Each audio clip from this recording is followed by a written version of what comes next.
Plus, I'm anxious to see what these documents are Eazy-G has brought. But first, I thought it got a little better as time went on. It did get better, but it was kind of like coming in and out. Like it would be better, and then it would start to sound muffled again. Right. And so maybe, it wasn't maybe because he's all the way from New York.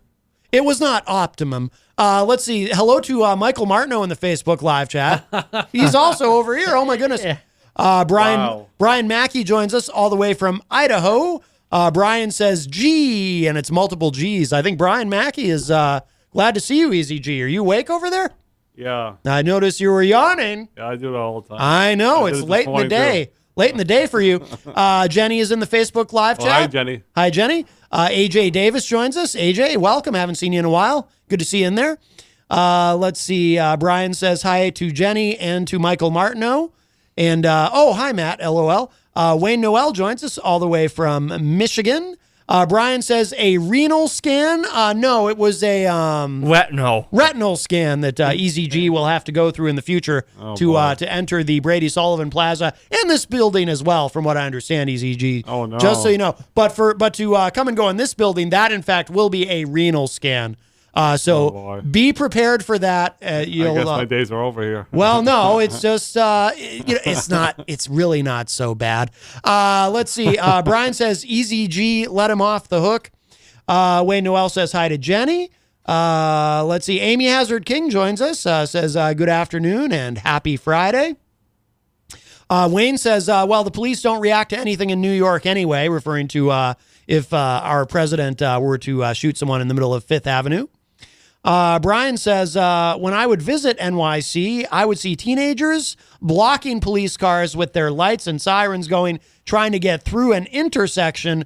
So part of it is the Blanktards kids that live there. Oh, my goodness. And hello to Rocky Huber, who joins us in the Facebook live chat. Now, before you, Eazy-G, before we throw it over to you and these documents, the documents. I just want to say, I just want to point out, I want to remind everybody, basically, and I'm reaching into my bag here, I have, regardless of these documents that Eazy-G has, and I'm sure those are wonderful documents, and I look forward to seeing what's in them. But for those of you watching online, I have in this manila envelope, and it has not left my possession. I take it with me wherever I go. Have you read it? No. I put this envelope under my pillow when I sleep at night. I have. Michael Martineau is looking at me very enviously because he wishes he had an envelope like this. Yeah. I have in this manila envelope secret documents that were given to me by Stephen Comley Sr., Republican candidate for president, challenging Donald John Trump. Yeah, he's on the ballot, too. Yeah, he is on the ballot. Yeah, Stephen Comley Sr. I think I have a voicemail from him that I need to return. I'm bad about that, but I'm sure he will present himself at some point if I do. But I have secret documents. Yeah, he laid down $100 bills to run for president. Oh, my goodness. Brian Mackey says, OMG, the Roger Rabbit documents. No, these are secret documents, sir. Please. My goodness. Well, what do you have over there, Eazy-G, for doc? Eazy-G, are you going to do, is this going to be an entertainment report? A very small one.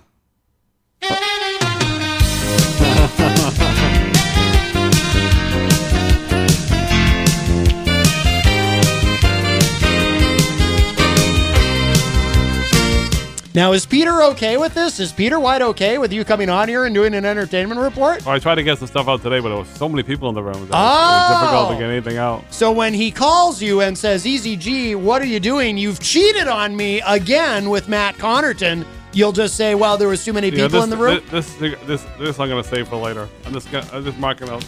I'm just going to talk about two things. Two things? Wow. A 2-minute entertainment report. A 2-minute entertainment report. All right. Soon I'll be leaving the building, and so Peter White he'll be okay with you coming here for a quickie, is what you're saying. Oh yeah, definitely. That doesn't count. Okay. Michael Martineau, why is that funny? I just meant a quick entertainment report. What are you laughing at? Oh, soon. What? Get your mind out of the gutter, Michael Martineau. It's bad enough that you come in here and you insult Texans and call them all a dumb hillbilly rednecks with spurs on their boots who just walk around in cow poop all day. But now you have a dirty mind, sir. How dare you? That's the one you said. Right, yes. Would you like to apologize? Your meme might be listening on KCOW in Dallas, Fort Worth. Would you like to apologize to her? Nope. No. That had nothing to do with my meme. So All right. Eazy-G, I don't know about you, but I'm beginning to feel that Michael Martineau is a bad influence on us. You might be, yeah. He's a corrupting influence. Yes. It started with Scumpy. Yeah, And now it he's did. corrupting us. But what do you have there, Eazy-G? Well, with a little over an hour. Yeah. Oh, sorry. I was that's- channeling Peter White. That's what Peter White does all the time. Yes. A little less than an hour, but there can be an event called Jabber Jams. It's a free event over at the Cafe Laurent, and the lovely Ali Baudry is the host. And Ali Baudry? Yes, it's going to be a special guest tonight. Paul Nelson is in the house. I heard him play at the Bookery a while back. He's really good. Who? Paul Nelson. Oh, I'm not familiar with him. He's an artist. He's played over at the Bookery. He's played at Cafe Laurent. He's played at the that place over across the street from the Palace Theater. There's an art studio over there. I forget the name. Jupiter Hall. Jupiter Hall. Yeah, he's played all over town. Oh, he's Very played good. at Panucci's Music Hall. Apparently, Carol Robideau said. Carol Rubidoux. I think that's the correct pronunciation. Yeah, and then later on, after that event is over, it's 5:30 to 7:30. I'm going over to the Wild Rover. Oh, you're doing a personal appearance. Good for you. Yeah, and the I assume they're paying you. the 2019 Songwriter of the Year, Amanda McCarthy, will be in the house at 8 o'clock. Oh, I thought you were the Songwriter of the Year. I thought that's where you were No. going with that for your album Hard G that you No. put out. That's got some dope beats and some fire rhymes and That's things. my very small entertainment report. Michael Martineau, Hard G on his debut album, he gets it in, if you know what I mean. That's what the young people say now, I think. They talk about getting it in. Yes, they do. Yeah, and it's not the least bit whack. I think they say that as well. They say that, right, Hard G? They talk I about don't know. it I'm not a young one. it not being whack. Right, you're a veteran of the hip-hop scene. Listen, old fart. Brian Mackey in the Facebook live chat says, wait, what? Michael Martineau, I'm from Texas. Oh, my goodness. You want to apologize to Brian Mackey for the... I'm sorry, Brian Mackey. Oh, boy. It is interesting to me, Michael, that you will apologize to Brian Mackey, yet you will not apologize to your meme. Yeah, no, she's not listening because K-Cow is made up. K-Cow. What? K-Cow is the biggest country and western and talk radio station in all of Texas. I looked it up. It's in like Washington or something like that. I looked it up. Are you calling Matt a liar? Oh, Michael Martineau, would you like to apologize to me for saying that I'm lying about our new affiliate, K-Cow, in boy. Dallas, Fort Worth? I apologize, Matt, about calling you a liar about K-Cow. Now, I appreciate your apology, Michael, but it is interesting to me that you will apologize to me, but you will not apologize to your meme. Shouldn't you apologize to your meme? Your poor meme. She's probably listening on K-Cow. I apologize, mate, once again. Thank you. My tongue keeps slipping, and then I'm going to a show tonight as well. What does your tongue keep doing? What? Your tongue keeps what? Slipping, like Oh, say- slipping. Well, what show are you going to, Michael Martineau? Yes. I'm going to the Massacre show over at Central High School. They're doing. You sound like you're doing an entertainment report, Michael Martineau. Oh, wow. Yes, go ahead. Well, tell that us sounds- about the show you're going Yeah, to. that sounds like fun. Yeah, twice a year, Central High School's Massacre, which is the drama club, does a fall and a spring show. So the fall show this year is Julius Caesar with a World War III twist on it, kind of like a 1984 twist on it. Oh. So it's going to be interesting. It runs tonight, tomorrow night, and Sunday afternoon. $10 to get in, $5 for students, seniors, and veterans, and then I'll probably hit the Rover after that. But on my way over to Electric Avenue Arcade. Oh, wow. A night on the town. Yes. You're a man about town, Michael Martineau. Yes, I am. And it's like you're going to be going out carousing. Yep, exactly. Mm-hmm. I wonder if you'll be able to get in for the $5 ticket. You used to be a student there. That's what I'm planning on. I'm Yeah. trying to. Yeah, but you don't look 17 anymore though. I do still have a student ID, so maybe I'll use that. I bet if Scumpy were there, he'd say, hey, why don't you just lie about that you're still a student there? Wouldn't he? He'd just tell you Probably. to lie, yes. And then you'd end up getting tossed out, and it would be his fault. again. And when we cleared that one up. Oh, right. That's right. You did clear the air. Well, I thought, what's funny about that is, I thought you had cleared the air, but then yesterday he brought it up again when he called. Wasn't that weird? Yeah. Company called again yesterday? He called yesterday. I missed the show, yeah. And he brought up the whole, you missed the show? I was with my father, the king of all farts, doing yard work. So. Yard work? Where are your priorities, sir? What kind of yard work could you possibly have to do in the fall? Leaves and branches. Leaves and branches. Yeah, Oh, load to the dump. oh boy! Why not just let that all just sit there and rot for the winter? Yeah, that's my plan. But Isn't that easier? Yes. How's your mom doing? I'm not doing the best. You could do some prayers. Her back's really hurting her. That sucks. Yeah, it's not good. Is she better though? I mean, Not lately, no. Oh, that's too bad. Thanks. Well, I'm sorry to hear that. Yeah, I'm sorry to hear it too. Is she in pain? Oh yeah. Oh, jeez. Well, that's a bummer. Not good. It's got to be tough on you guys too. It's tough for my father, the king of all farts. Believe me. I would imagine. Yeah. Yeah. Well, why are you laughing? Are you laughing at his pain? No, definitely not. I didn't know if maybe there was nervous laughter. Some issues from childhood you were working out there by laughing at him. Nervous laughter. Oh, okay. Right. Did you find that a little weird, Michael Martineau, that he was laughing? He's talking about how hard things are on his dad, and he starts kind of laughing. Find that a little weird? Yes, I do actually. I'm kind of specific. I mean, suspicious of Eazy-G right now. Yes.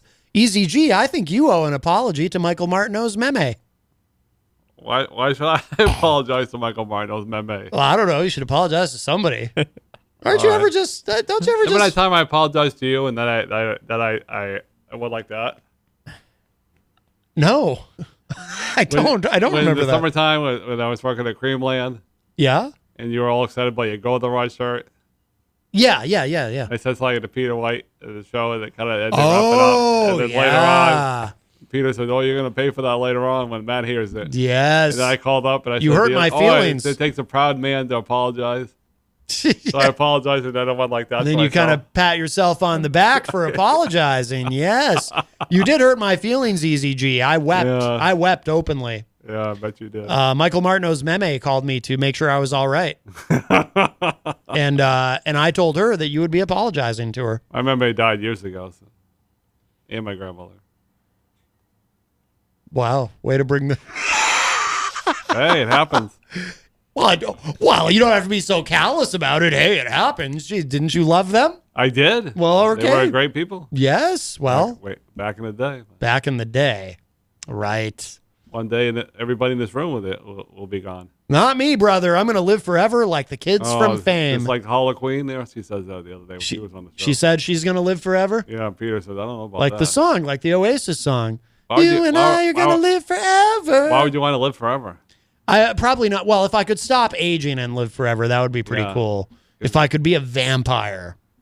You want to be old and then be in a lot of pain. That wouldn't be any fun. Right. I don't want to be old and decrepit and just continue to live forever. Or what? You know what is interesting to me, Eazy-G? And you're a religious man, right? You believe in heaven and the afterlife. I try to be, yes. What if this is something nobody ever talks about, right? What if let's suppose there is an afterlife, but what if it turns out the afterlife sucks? What do you do then? Yeah, I'm hoping that's not the truth. Like life. From what I hear, it's not the truth. Life is finite, but what if you get to heaven and it's like, it's kind of boring here. I'm so bored I could kill myself. Oh, wait, I can't. I'm already dead. Yeah. And this is eternity. Yeah, from what I hear, that's not the case. Because, here's why I worry specifically. I've heard that. Well, I mean, for one thing, I am pro-choice and pro-gay marriage. True. So I will be going to hell. But what if I did, by some miracle, end up in heaven, and then God was like, you did not support Donald John Trump. So, so you're going to be cleaning the toilets here in heaven, sir, because you did not support the most godly president that I ever gave you. You instead chose to mock him, and by mocking him, by extension, you mocked me. What if that would be so terrible. Yeah, it would be. Why are you taking your headphones off, Eazy-G? I'll be right back. All right. Are you going to, what are you going to do? The little boy's room. Yes, You yes. must know. Well, I mean, I assumed as much, but just making sure. I was afraid that I chased you off because. All right, good. Yeah. So Eazy-G, he'll be back. He is going to use the restroom. Brian Mackey in the Facebook live chat says, "Well, it's not like this life was all that great." Ha ha ha. I know, but what if the afterlife is even worse and you're stuck there forever? Oh boy. Now, what do you think, Michael Martineau? You just have to deal with what the cards are given to you. If you die and afterlife's bad, you just have to live through it in your mind. But what if the afterlife, what if instead of going to heaven, you just kind of float around and stuff? That would get tiresome after a while, right? Just floating around, just looking down on everything, just being oh, I'm dead. And here I am just kind of, floating around and I'm just going to do this for eternity. Just float around in this nebulous form in the sky. And what if, and what would be the worst thing?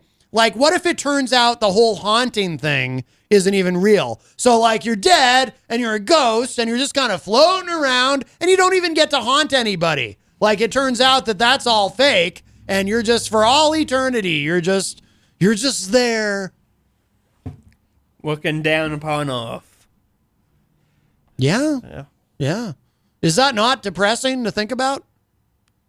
I don't really want to go that far right now. I mean, I don't mean to bring the show down, but Eazy-G brought the show down with, oh yeah, everybody, all these people in my family just died, and someday we're all gonna die, and it's oh yeah, you're right, Eazy-G.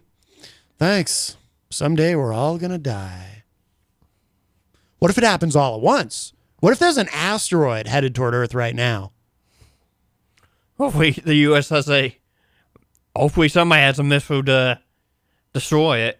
I hope so. But then we run into another problem. So Donald John Trump is our president.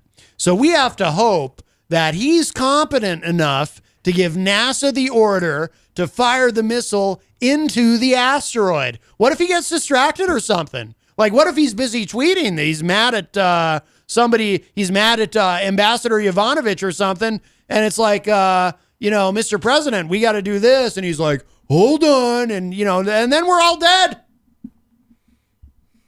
I mean, it's possible. That is true. Yes, thank you.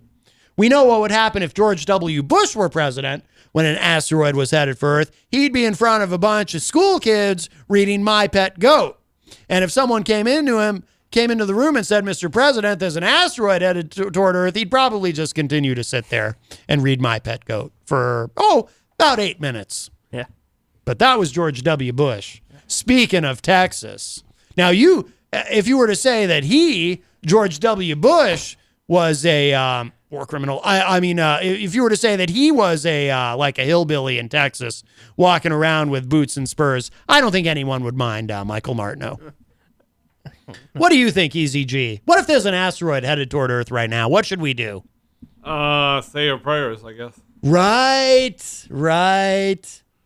Brian Mackey is asking, wait, what asteroid? Well, hopefully there is not one.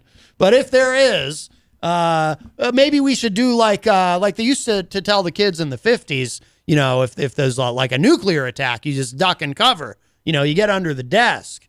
Duck and cover. There was even a song. I don't know if that works with an asteroid. Yeah, I was talking to a friend of mine about what you were saying the other day about those religious characters on television, that what do they do with all their money, and she got really mad. He goes, what do you mean? He said, well, sometimes I wonder what they do with their money. A friend of mine wonders that too. Yeah. Well, they buy private jets. I said, some of them have ripped people off. He goes, well, yeah, there's some bad ones out there, but she goes, well, it was just bad. Don't throw it makes me wonder, it does make me wonder what they do with all that cash. Mm-hmm. They're living large, Eazy-G. Living large. Is that necessarily a good thing, I wonder? No, it's not. Well, it's not in the sense that it's actually, I think, very anti-Christian. But they don't really believe in God, in my opinion. Like people like Jim Baker makes you wonder, yeah. Joel Osteen and whatnot. I believe that the 700 Club. I believe that they're actually atheists Because if they really believed in God, they would be terrified to do what they do. Because isn't the 700 Club the one to do those food things? Oh, Jim Baker's thing. Is that the 700 No, Club? Pat Robertson is a 700 Club, but Jim Baker does the Staying Alive food buckets. Yeah, I mean, I saw Joel Osteen. I saw him at Boston Garden, and I saw him at I read one of his books. I used to be really big into Joel Osteen, but now I kind of wonder, What appealed to Joel Osteen? What appealed to you about him? I seem like a real nice guy, but now I start to wonder, I don't know. He seems a little too nice. Right. He's like too nice, Yes.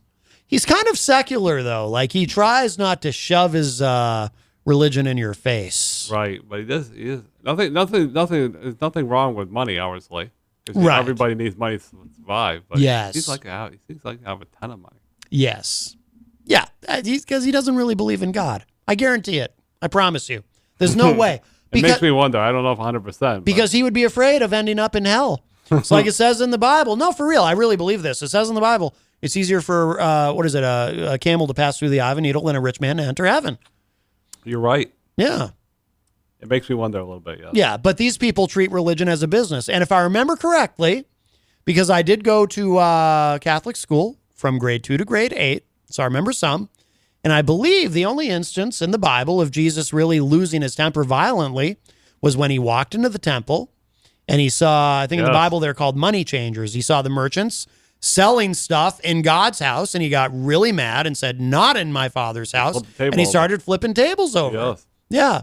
Usually he kept his cool, but that one day he did not. That one day he did not.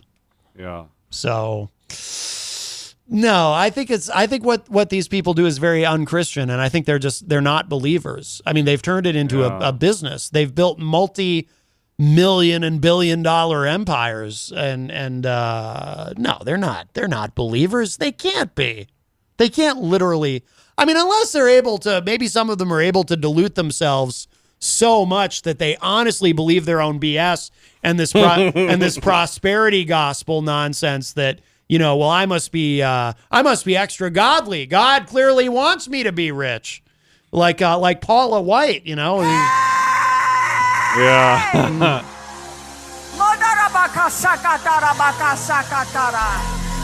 We should all try speaking in tongues together. Maybe the three of us could speak in tongues. It'd be great. Never be able to do it yet. Right. Brian says, Matt, look at it this way. God must have a sense of humor. I mean, come on, look at the world. So maybe he will say, Matt, loved your show, bro. Come on in. I don't know. I don't know. God does have a sense of humor. No doubt about that. You think so? Oh, definitely. I don't know. I saw his last Netflix special, and I wasn't that impressed. I'm kidding, of course. Oh, boy. Oh, I'm going to get struck by lightning. It'd be terrible. What would you guys do if I were suddenly struck by lightning? Would you feel bad, or would you kind of be like, hey, you probably had it coming?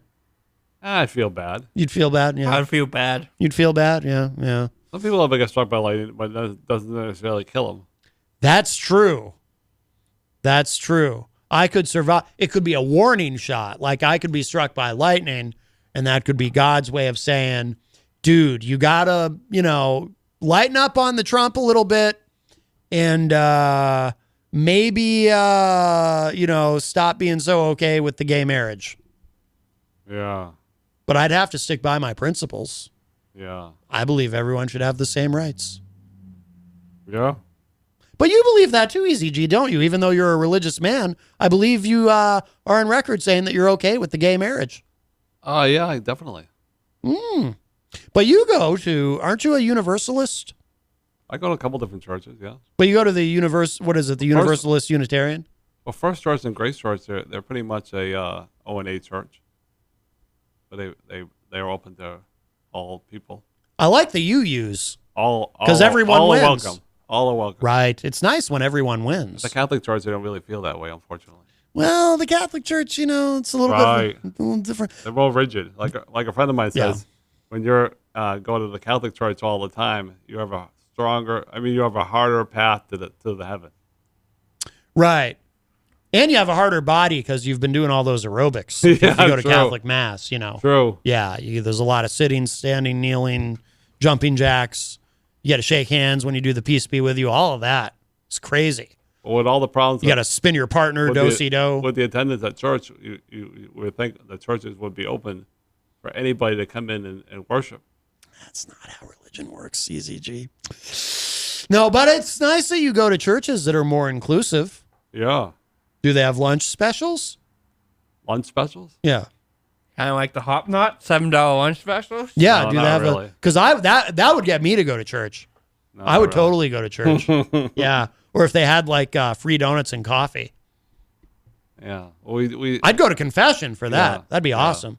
Our First Church and Grace Church, we don't do confession over there. So You do or you don't? you don't. Yeah, because that's a Catholic thing, right? Right, that's a Catholic thing where you go to confession. Yeah. I thought communion was a Catholic thing specifically, but then I found out no. That do they do communion at the churches Well, Grace you go Church to? does it every week, but First Church only does it first Sunday of the month, and occasionally they'll do it. They'll do it at the chapel, and then First Church will do it at the. This Sunday they'll do it. I don't know if they're doing it. They do it certain Sundays because it's special Oh, World Communion Day or something like that. World Communion but Day. they don't do it every day. And then you can get some bread, or you can get a rice cake, gluten free there, and then you get a little little cup, and it's filled with grape juice. Yeah, So that way you don't all shake, you don't all drip. You don't all drink from the same cup, which is kind of gross. right, yeah. But they don't do that at St. Joe's Church anymore because they stopped doing it a couple years ago because of the flu the season. hepatitis break Flu outbreak. season. Oh, yeah, And I guess they decided to continue it. because there is a hepatitis outbreak in New Hampshire. Yeah, I know. I got my hepatitis A shot months ago, and then I got my booster shot. So. Oh, good. Yes, because it is quite a big problem here in the city of Manchester. Brian Mackey says donuts and coffee is AA. I heard from a friend. Oh, yeah. So no donuts and coffee. I'll tell you what, though, if they served pizza, like if they did, let's say like at church, like any church, if they did like maybe pizza and some Diet Pepsi, even just once a month, I would be born again. Pepperoni pizza. Nothing gross on the pizza, though. Yeah. Like none of that Hawaiian pizza with the pineapple. That is an abomination. That is an abomination to God, I believe. That is satanic. Well, I don't know about that. Yes. You know what's really the most satanic food, I believe, is corned beef. I truly believe if there is a Satan, he eats corned beef. It's disgusting. Corned beef, it's like the texture of it. It's all stringy. It's like meat that's already been chewed. You like that, Mike? It is the devil's food. Do you eat that, Michael Martineau? How do you eat that? He'll eat almost anything. Oh, my Yeah. goodness. Is that true? Almost. Oh, Yeah. goodness. You'll eat corned beef? Speaking about that, before I leave, nasty. will you be helping out to clean up after the show tomorrow night when they have all the tables downstairs? No, that's Boston Pops. Oh, yeah. We doing that again this year. Did I tell you that story about Brats and Pops? Is that where you Boston Pops you eat last some? year when I was still working there with Michael? Oh, They said anybody want to stay an extra hour to help clean up, and all Michael did was help clean up the plates downstairs with all the food. see, I thought you said brats and pops, like you have bratwurst and soda. They serve a lot of nice food downstairs for you pay extra money to sit on the floor and you get food. So a lot of people don't come up and get our overpriced food over at the arena. Oh, So Michael said, "I'll help out," and all he did was help out the plates. oh, Yeah. He had some extra, some food. Hey, Yeah. that's how you do it. Hey, I respect that. Yeah, I'll work probably 10-hour shift tomorrow. So Yeah, it's gonna be a long day. Oh my goodness, are you still working at the farm? yeah, try and work on a better schedule over there, but we'll see what happens. How is it that you have two jobs and Eazy-G has none? Because I'm more committed than him. Oh snap! Oh wow! Oh, you got served, Eazy-G. I did. I think the young people say that, right, Michael Martineau? Yes. You got served. You got served a plate of corned beef. Wow, that's not very nice. No. Would you like to apologize to Eazy-G for what you said? I'm sorry, Eazy-G. Oh, I accept your apology. Would you like to apologize to your meme? I apologize, MMA. All right. Well, good. What? Michael's meme cares about you, Eazy-G. She told us. She's probably not even listening. No, she. But then again, you never know who's listening. I was forwarded a voicemail that she left for the management at K-Cow saying that she really cares for you, Eazy-G. Oh, my God. She thinks you're great. She thinks you're wonderful, and she wants you to go to Texas and visit her. Oh, boy. Could be wonderful. You could be Michael Martineau's step-granddad? Boy. How would that work? Well, you're old enough, right? Yeah, probably, yeah. Yeah. That'd be kind of scary. Wow, yeah.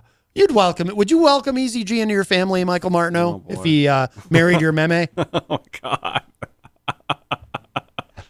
Okay, I'm not going that far now. Oh, my God. Well, I think it would be nice. Yeah. I think it'd be a nice reality show. Yeah, that'd be kind of too weird. Really? Yeah. You could call. I think my going down the aisle of days are over. I think the show. I think it should be from your point of view, and it should be called "I Married Michael's Meme." Yeah. Be great. I think it'd be a hit. You'd be bigger than the Kardashians. Yeah. It actually would be. It actually would be. I would watch it. Yeah. And I think I speak for everyone when I say we all would watch it, except for Michael. He'd be too upset. Yeah. Yeah. I don't see myself getting married anymore. Would you call him granddad? I was married once. I'm trying to think about that right now. Yeah, I think that'd be too weird for Michael. Yes. Right. You've all heard the story, right? When I was a kid and my father and my stepmother sat me down and they wanted me to call my stepmother Debbie. They wanted me to call her Oh, mom. I've heard that story a couple times. Yes, and I basically said I basically didn't say anything. I kind of shrugged like, yeah, sure, whatever. When in reality, I had zero intention of actually doing that. She was not my mother. Yeah. But I have no lingering issues with it. It's all been worked out through therapy. I don't have a problem with it now. I don't know why I even brought it up. This was a long time ago. It was when I was a kid. What's it matter now? I'm a grown man in my 40s. I'm obviously past it all. But that woman was not my mother, damn it. Doesn't sound like it. No, I know. She was not my mother. She was my stepmother. Boy. Yeah, exactly, Eazy-G. Sounds like you were dealing with it like an hour ago. I don't know why you would say that. How dare know. you? You should apologize to me. Oh, I'm sorry. You're talking to me like I'm some Texan. Well, my hour's up, so. You have to leave us, Eazy-G? Foolishness I can accept for my 3 hours I put it in the radio station today. Oh, my. Well, you've been working hard, Eazy-G. Yeah. Yes, you were on the morning show for 2 hours. I got up at 5 a.m. for all this foolishness. 5 a.m. Clearly. What Scumpy used to say. I got up at 6 a.m. for 3 years. And couldn't Peter White bring me some muffins? Right. I do remember that. And Peter White didn't show up for his show. I'll tell you what. If they brought me muffins at church, I would go. But hey, all three of us have shown up for one of Scumpy's shows. And of course, Michael got That's thrown true. out of one of them. That's true. You're probably next, Eazy-G, with your track record. You're gonna I get showed up and I was there for three songs. Were really my cup of tea, but that's okay. right. So you don't like Scumpy's music? Is it too satanic? Just too loud. All those minor chords Just too loud. and those distorted guitars. I mean, it is the music of Satan. You can say it. You're probably right. Yeah. Yes. Clearly. Yes. And a godly man such as you, with your church and your muffins, you cannot. There goes Eazy-G. He is leaving. Oh, he's wearing a. Why are you wearing a scarf? It's not that cold, is it? It's cold. I guess it's kind of cold. There was one day you showed up here. You were so bundled up. I didn't know it was you at first. I thought it was like Boba Fett from the original Star Wars. I could barely even see any of you. It was really strange. I'm not even a big Star Wars guy. I don't know why I bothered to make that reference, but you like Star Wars, Michael Martineau? Yes, I do. Okay. I'm more of a Trekkie myself. Eazy-G, you like the Star Wars? Yeah, Star Wars and no Trekkie. No, you like the Star Wars, but you're no Trekkie. My goodness. Well, that's I heard Michael's meme likes the Star Trek. Just saying. Just saying. Something to keep in mind. You know? She likes you could shave your head. You'd look just like Jean-Luc Picard. I do that in summertime. Right. I know. In the summertime, You look just like Jean-Luc Picard. It's remarkable. You're all, but you really are. For those of you watching on the Facebook, doesn't Eazy-G look like he's dressed for the middle of February? I mean, I know we had a cold snap, but my goodness, this is you're all bundled up. You look like you're getting ready to go out and make a snowman. Go out with like a noise with like 20 inches of snow. I know, right? Yeah. Well, he is prepared. Got to give him that. He's ready. Yes. You are a true New Englander. All right, Eazy-G. Thank you so much, my friend. Always nice to see you.